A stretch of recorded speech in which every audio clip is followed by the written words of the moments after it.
বাবা বলো। তুমি মেয়ের বাড়ি আজকে খেতে এসেছো, কি কি সবজি করেছে বলো।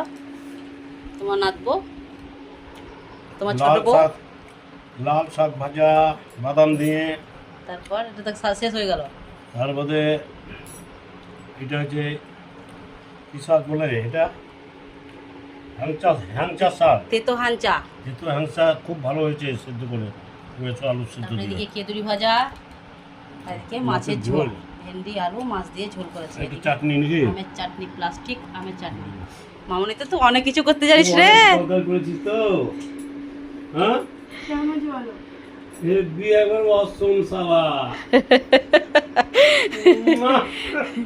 দিয়ে রান্না করে দেখো, তুমি আমার সোনা বলেই তো এত রান্না করতে পেরেছো গো।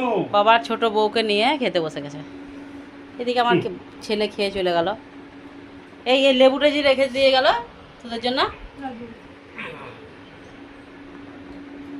হ্যাঁ, তুমি তো খুব ভালো রান্না করতে পারো বাবু। মাছের ঝোলটা খেয়ে দেখো বাবা আবার একটু কেমন হয়েছে।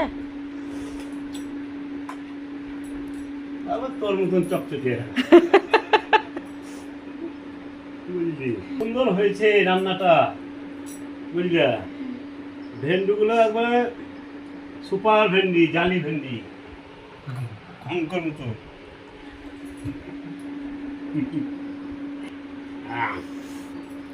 খুব ভালো হয়েছে। এমনি করে প্রতিদিন তুই রান্না কর, আমি আসবো।